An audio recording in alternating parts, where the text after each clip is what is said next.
안녕하세요. 마켓남입니다. 시장의 불확실성이 좀 줄어드는 모습을 보이고는 있습니다. 좀 시장이 정상적으로 돌아가고자 하는 경제가 경제 정상 궤도로 흘러가고자 하는 흐름을 보이고 있는데 아직 해결되지 않은 문제가 하나 남아 있습니다. 그 부분을 오늘 마켓남 이슈에서 한번 짚어보려고 합니다. 취임과 함께 관세 정책을 강하게 추진했던 트럼프 대통령입니다.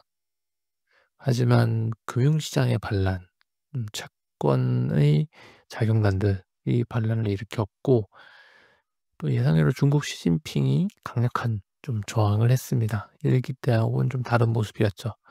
이런 것들로 인해서 시장의 신뢰를 잃어버리는 결과를 좀 가지고 왔습니다. 그렇기 때문에 좀 정책을 좀 후퇴를 할 수밖에 없었고요. 이로 인해서 원하던 바를 아직 트럼프 대통령이 이룬 것 같지는 않습니다.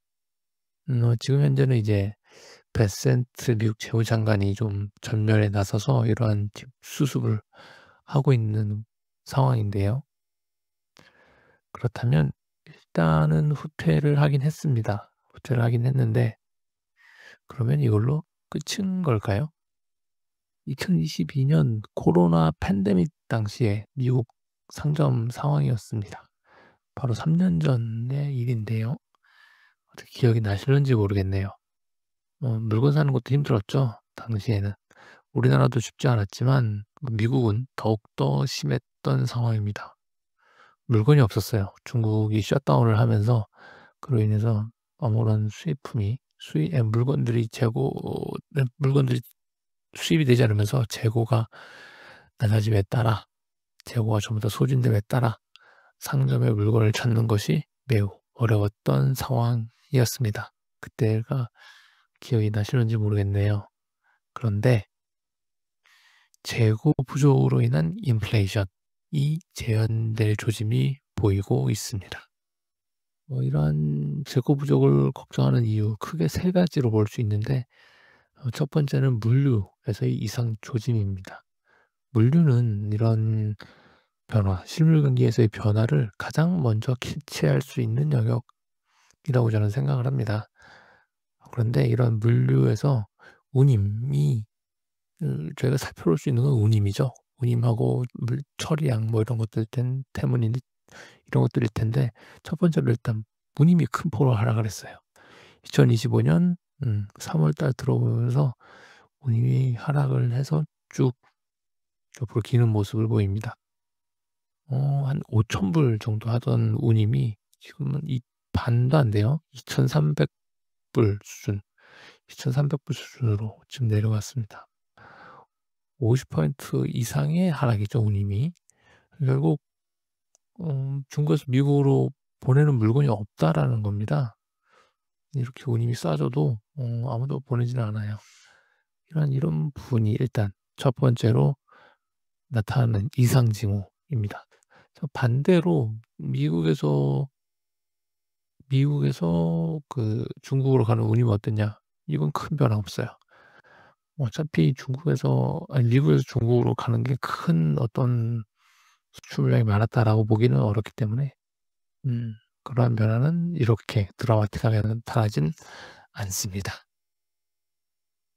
아까 앞에서 보여드린 거에서 말씀드렸는데 운임에서 말씀드렸는데 중국에서 오는 물동량의 화물의 적지 않은 부분은 LA하고 롱비치 지역입니다. 바로 여기 빨간색 원으로 치어져 있는 요 파트인데요. 여기가 이제 LA죠. 예.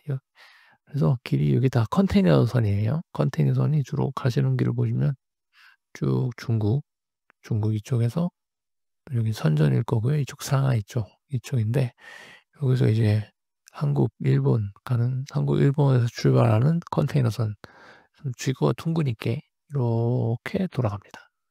또는 뭐 이렇게 가는 노선도 있죠. 하여튼 이렇게 노선이 가서 뭐 이쪽 시애틀 이런 데라든가 이쪽 샌프란시스코 뭐 이쪽인데 대부분 적지 않은 숫자가 여기 LA하고 롱비치 지역으로 옵니다.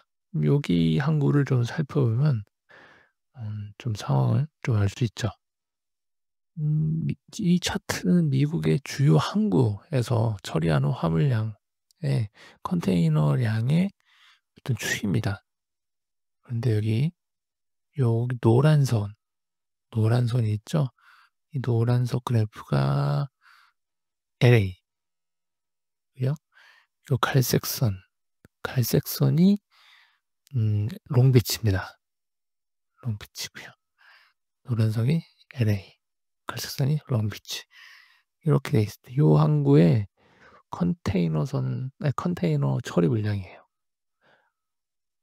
요새 요 기사를 보면은 요게 지금 요 숫자는 3월까지예요. 3월까지의 숫자입니다. 3월까지 숫자가 업데이트되어 있는데 최근에 기사가 나왔는데 LA와 롱비치 지역에서의 항구의 처리 물량이 급감을 했다.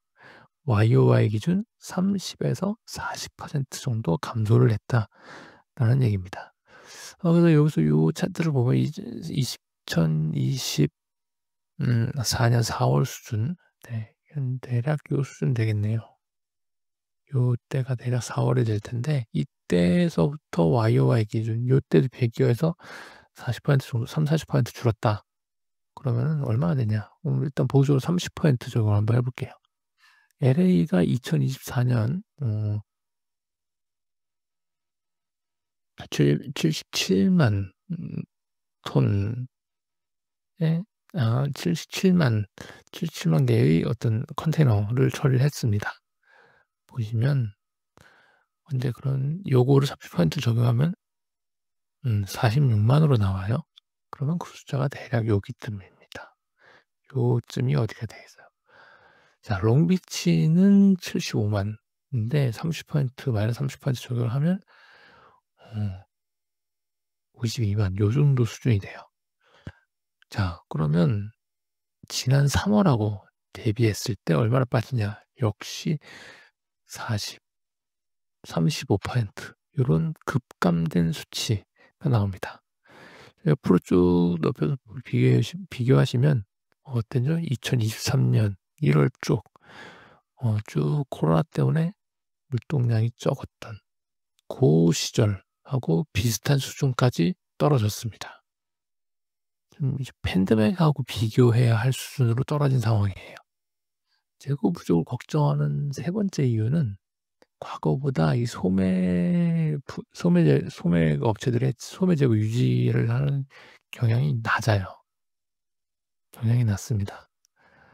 이제 이 차트는 프레드 제 마켓남 도구 영상의 첫 번째로 볼 수 있는 주로 경제 지표를 얻는 그런 사이트인데 마켓남 영상 도구 영상 찾아보시면 여기를 사용하는 방법이 나옵니다.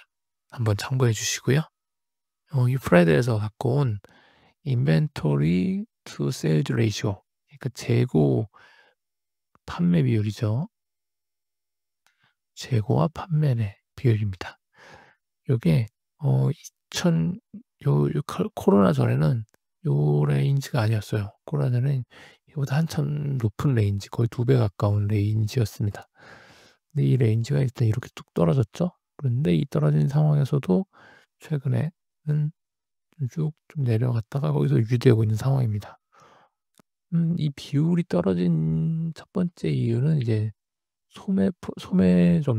소매점들이 재고를 많이 안 갖고 있는 업종이 됐어요. 어떤 IT의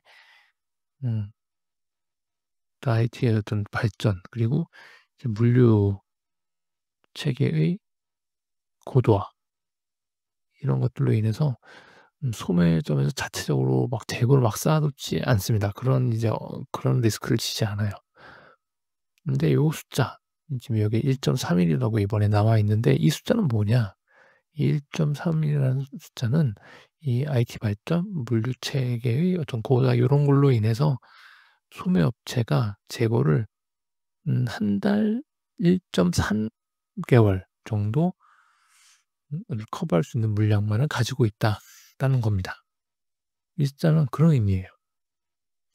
지금 현재는 1.3에서 1.31로 0.01이 올라왔는데 이게 현재 2월까지입니다. 2월까지 업데이트된 건데 1.31월을 버틸 수 있는 재고를 소매 판매가 가지고 있어요. 이 숫자라는 전반적인 의미를 한번 생각해 보시죠. 1 개월 정도 버틸 수 있다는 얘기예요. 1 개월보다 쪼끔 더 길게. 고런 수준에 있습니다. 최근 3 월에 재고를 많이 요청을 했다. 뭐 이런 얘기들을 들렸죠. 그래서 관세를 우려해서 사실인지 한번 보겠습니다. 자, 일단 첫 번째로 ISM 재고업 지수에서의 어 커스터머 인벤토리, 이 소매 재고 쪽인데 이게 얼마 됐냐. 3 월에 올라가긴 올라갔네요, 확실히. 이게 1월 수치고 이미 25년 1 월부터 시작해서 쭉 1월 1 일일 거고요. 이게 2 월, 3월 이렇게 될 텐데, 자 요게 올라가긴 올라갔어요. 46.8로 올라갔는데 이게 뭐 많이 올라간 거냐? 그렇게 볼 수는 없을 것 같습니다. 이게 좀 한 2 월이 좀 낮아졌다 해서 여기서 쪼금 올라갔는데 드라마틱하게 크게 올라간 것도 아니고 1월 수준으로 살짝 올라간 수준이에요. 이거 가지고 뭐 '엄청나게 많이 재고를 확보했다.'라고 얘기하기는 좀 어려울 것 같습니다. 그 밑에 ISM 서비스 인벤토리를 보실 때도 여기는 뭐 거의 변화가 없어요. 뭐 서비스업이라 그런가요? 큰 변화가 없는 상황입니다. 3월 달에 재고를 확충하려고 하는 노력이 이 커스터머 인벤토리 말고 그냥 ISM 제조업 인벤토리, 즉 기업들이 재고를 확보한 상황은 꽤나 높이 올라가요. 그거는 쫙 올라갑니다. 조정을 하는데 커스터머 인벤토리는 그렇게 크게 이렇게 아주 뭐 드라마틱하게 올랐다라고 보기는 좀 어려울 것 같아요. 그럼 아까 봤었던 1.31 이라는 어 인벤토리하고 어떤 세일즈 레이시오 요 수준에서 크게 벗어나지는 않았을, 소매의 재고, 소매점 재고라고 생각을 하면 될 것 같습니다. 네, 마지막으로는 대형 소매 업체들의 경고예요. 최근에 나왔던 뉴스입니다. 2025년 4월 26일 따끈따끈한 뉴스죠. 리테일 와이프아웃이에요. 트럼프의 관세가 가격 상승과 물건 쇼티지의 어떤 공포를 치고 있다라고 얘기하고 있네요. 그리고 이것도 이제 4월 24일 기사입니다. 관세 정책이 이제 소매에서의 쇼티지로 지금 이제 다가오고 있다라는 얘기죠. 자, 여기 내용을 보면은 이 두 기사가 공통적으로 소매 업체들, 이제 뭐 월마트라든가 또는 뭐 타겟 이런 데의 어떤 CEO들이나 어떤 이런 업체에서 그러한 부분들을 현재 경고하고 있다라는 얘기가 나와요. 그리고 각 그 재고를 확보할 수 있는 공급선을 좀 중국에서 다한쪽으로 바꾸려고 하고 있는 움직임들이 있고요. 그리고 가격을 크게 못 올리게 하는 그런 흐름들이 현재 이게 공통적으로 이 기사 안에서 나옵니다. 결국 미리 이미 이런 흐름이 좀 어느 정도 시작됐다라고 봐야 될 것 같아요. 무엇보다 그걸 확실히 알 수 있는 게 지금 현재 아마존 상황입니다. 제 4월 25일 기사죠. 아마존 셀러들이 가격을 올리고 있습니다. 언제? 관세 전쟁 이후로. 좀 견딜 수가 없대요. 유지될 수가 없습니다. 뭐 키포인트만, 이 기사의 키포인트만 간단히 보시면 아마존 셀러들이 지금 가격을 올리고 있어요. 탑셀링 아이템까지 포함해서요. 그리고 이러한 가격 인상의 25% 중국 베이스 셀러들에 의해서 지금 나타나고 있다라는 겁니다. 그리고 US 베이스 셀러들, 미국 셀러들은 지금 뉴 서플라이어를 찾고 있어요. 공급선을 좀 베트남이나 멕시코, 인디아 이런 데로 바꾸고 있습니다. 하지만 이게 그렇게 빨리 되기는 좀 어렵죠. 예. 이런 것이 빨리 되기는 어렵습니다. 그래서 이 기사에서 보면은 현재 나타나는 현상이 지금 벌써 이미 아마존에서는 수익 가격이 증가를 했어요. 상당 부분 증가를 했습니다. 가격 상승이 이미 나타났어요. 가격 상승이 나타났는데 이게 대부분 수익 가격 증가로 인해서 나타난 거죠. 아직 재고 부족에 따른 가격 상승은 크게 나타나지 않았습니다. 그래서 재고가 부족할 때 나타나는 가격 상승은 이건 더 큰 문제예요. 그리고 이거를 우리는 이미 한번 경험을 했습니다. 언제? 코로나 때. 코로나 2021년부터 2023년까지 미국의 평균 인플레이션은 5.6%입니다. 연간으로 5.6%씩 3년 동안 쭉쭉쭉 올랐다는 거예요. 뭐 지금 현재 인플레이션이 지금 3% 요런 수준이죠. 지금 2배 오르는 속도가 또 2배 될 수 있다는 거예요. 2배. 그렇게 되면 2배 뭐 완전히 풀리 2배는 아니겠지만 이런 거를 생각하면 엄청난 속도로 또 오를 수 있다라는 겁니다. 그리고 이러한 그때의 경험 이런 것들은 미국에서 한때 뭐 휴지 사재기 이런 거에 상당히 또 이 사회적 이슈가 됐었죠. 필수재를 중심으로 선제적인 수량 확보 이게 사재기죠. 요런 걸로 확산될 수 있는 가능성이 충분히 있다. 왜냐하면 우리는 과거에 아픔을 겪었으니까요. 고러한 가능성이 있다라고 얘기할 수 있을 것 같아요. 네. 이 차트는 미국이 중국으로부터 수입하는 품목 중에 가장 높은 것들, 비중이 높은 것들이 무엇이냐라는 걸 봤을 때 보시면 스마트폰이 1 위고요. 그다음에 포터블 컴퓨터, 뭐 노트북이나 이런 것들이겠죠. 그리고 리튬이온이 있어요. 리튬이온 배터리, 그리고 장난감, 비디오 게임 콘솔 뭐 이런 겁니다. 주로 이제 일렉트로닉 어떤 전자기기 이런 것들이 싼 것들이 먼저 우선이지만 하지만 이거 제외하고도 각종 의류 그리고 홈 어플라이언스, 가전들 뭐 이런 것들이 엄청나게 많은 비중을 차지하고 있습니다. 이 탑 5가 이제 27% 예요. 중국 수입품 중에 27% 2023년 기준입니다. 그러면 나머지 73%가 아직도 있다는 얘기고요. 이 27% 요것들은 각 분야에서 76%, 78%, 70%, 77%, 87%, 70% 이상의 비중을 차지하고 있습니다. 즉 중국이 미국 소비에서 차지하는 역할이 상당히 커요. 그리고 이 물량이 사이즈가 있기 때문에 수입선을 변화한다고 하더라도 이 물량을 커버하기 위해서 상당 기간이 필요합니다. 그리고 또 여기에 나타나 있지는 않지만 핵심적인 부분을 담당하고 있는 부분들이 또 존재하죠. 바로 히토류입니다. 히토류 재고가 지금 한 1개월에서 2개월 정도 남아 있다는 얘기들도 일부 기사에서는 나타나고 있습니다. 이런 부분들이 복합적으로 지금 작용을 하고 있어요. 자, 일단 뭐 저희가 미국에 살고 있진 않으니까 뭐 일단 그렇다고 칩시다. 그러면 우리에게 직접적으로 영향받는 부분은 시장이죠. 시장은 이러한 상황을 반영하고 있느냐, 뭐 플립 다 반영하고 있다면 저에게 문제가 좀 덜할 수 있겠네요. 하지만 글쎄요. 반영을 하고 있는지에 대해서 상당한 의구심이 있습니다. 일단 기본적으로 인플레이션 하게 되면 기준금리하고 연관이 있을 텐데 인제 이거는 패드 와치를 가지고 왔습니다.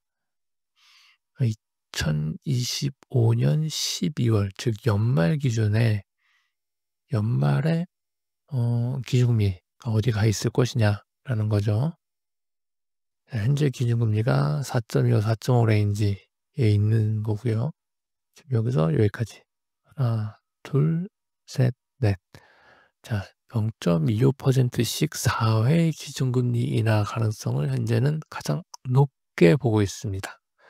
그리고 요 5회 또는 3회, 즉 3회에서 3, 4, 5회를 합친 확률, 즉 기준금리가 3% 또는 3% 3.25 요 레인지부터 3.에서 3.75 즉 3회에서 5회 인하 사이에 있는 그 확률이 거의 뭐 압도적이죠. 거의 한 80% 가까이 육박을 하는 상황입니다. 이거의 기준금 높은 인플레이션이 다가올 위험, 요 가능성을 과연 시장이 반영하고 있다라고 얘기할 수 있을까요? 이걸 말고 6월 달, 5월은 거의 동결이 지금 거의 90% 이상 돼 있고요. 이거 말고 그다음 FOMC에서 기준금리는 1회 인하를 예상하고 있는 부분이 상당 압도적인 다수입니다. 그런 것들을 생각을 했을 때 시장이 아직은 이러한 위험을 반영하고 있는 것 같지는 않습니다. 그래서 요런 부분들이 앞으로 조금씩 현실화되면서 시장에 나타날 수 있을 것 같고요. 그리고 아까 살펴본 바와 같이 시장은 요런 부분들을 미리 반영하고 있지 않기 때문에 의외로 생각보다 꽤나 큰 충격으로 지금은 다가올 수 있다라는 부분들을 유념해 둬야 될 것 같습니다. 그래서 투자하실 때도 요러한 부분들, 단기적인 변동성이 확대될 수 있는 이런 상황을 좀 염두에 두고 시장을 보셨으면 좋겠네요. 어 지금 이렇게 미국에 대해서 얘기를 했지만 그럼 중국은 문제가 없느냐? 중국의 문제도 있죠. 이 중국의 문제는 다음 얘기에서 한번 다뤄보도록 하겠습니다. 지금까지 마켓남이었습니다. 감사합니다.